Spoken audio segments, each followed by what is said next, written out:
Your character gets the text. We need to talk. On the drive over, your character is feeling fear, discomfort, and they're hypothesizing about how this will go down. When they arrive, awkward pleasantries are exchanged, and then they talk. Here is where you get to decide how this will go down. Will this be the conflict to end it all, or are they going to work through it? Will your character end up staying or leaving? And most importantly, the fear that your character felt in the beginning, by the end, is it resolved or amped up even more? So I know 25 minutes can feel like a long time, so you can use these sections of getting the text, driving over, awkward pleasantries, and the conversation as your guidepost during those 25 minutes if you start feeling lost. So we can do it. 25 minutes, ready, go.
25 minutes. That was fast and slow at the same time. Usually I do like 7-minute writing videos and I feel like I get a lot out. And in this 25 minutes, I feel like I wrote kind of the same amount. I don't know, but I'm proud of you. Thanks for sticking with me for writing.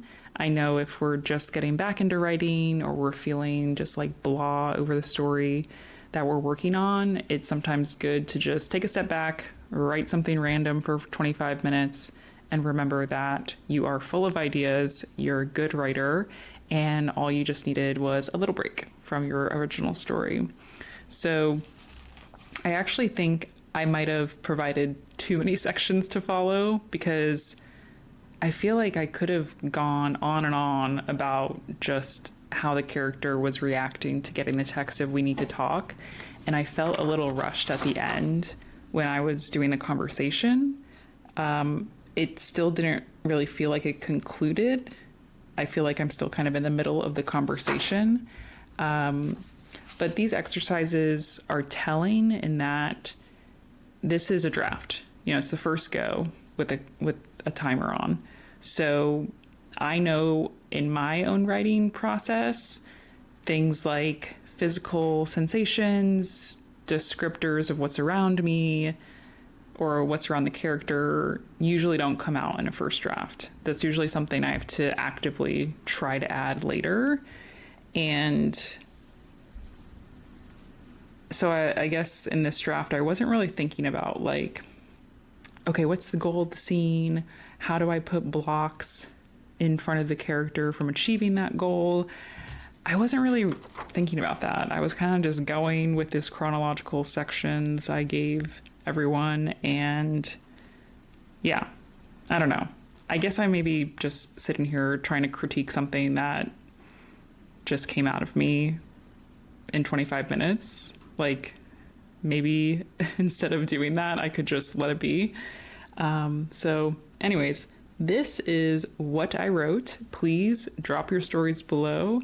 I would love to hear what you wrote, or even just like a favorite sentence you wrote that you're proud of. I would also love to hear that. Again, proud of you. And this is what I wrote. I leaned back my head, the weight of it too much. From the silence all day since my good morning text, I knew this was coming, because it wasn't just today. Ever since the dinner a month ago, she's been distant. What I thought was going to be a night of reconnection over pizza, holding hands across the checkered tablecloth, was actually a night of burnt pizza and truth-telling. I know you, but don't really know you, she said. To hear that from someone I've loved for a year was shocking. But I tried to fix it, sharing everything and anything I could think of, though it didn't seem to be enough. I mustered the strength to stand, grab my keys, and head out. After texting, I'm heading over, I roll through the possibilities. None seem good. We need to talk could mean what it usually implies, a breakup, or it could mean what it actually says. We need to talk. If it's anything like the dinner, I don't think it will just be a conversation. The last possibility of it all working out feels like a delusion. When I park and turn off the engine, I take stock of everything around me. The ginkgo trees lining the street we'd walk to our coffee shop, the park across the street with our park bench. With the keys in my hand, I stare at the keys to her apartment, what was supposed to be our apartment. I sit in silence for another moment before pushing the inevitable all to the side and heading in. She's already at the door, holding it open for me. Hi. Her smile is watered down, like holding out the door for a stranger. Hi, I say. In silence, we walk up the stairs. Still, I take in these last moments. The pine wreath on her door, the cedar scent of her apartment. Soon we're on the couch, facing each other. Till now, I don't think I've breathed. Now she's here and I'm here, and we are finally going to talk. Thanks for coming. I just nod, only thinking that the last time she thanked me for coming over was on our 4th date. She's wringing her hands and looking out the window. So I've been thinking. Again, I nod. Will she just rip off the Band-Aid already? I think I should start taking off her keys on mine just to get this done with. I'm sorry for how I've been acting. My mouth drops a little. An apology from her is not what I expected. I've been really hard on you and it's not fair. I mutter quietly, thank you. Still confused on how the breakup hasn't happened yet. I wish you'd share more. I wish you'd talk about how you're feeling, and I know I need to do the same, and I stare at her, still surprised. This is a conversation? So you're not breaking up with me? No. That's where I ended it. I think I could have pulled this out more. Ideally, I would have had them talk more about the problem of her knowing her, but not really knowing her. But again, 25 minutes. But I'd say this was worthwhile. It's a good start, and it could turn into something. So again, thanks for joining, and I'll see you next time.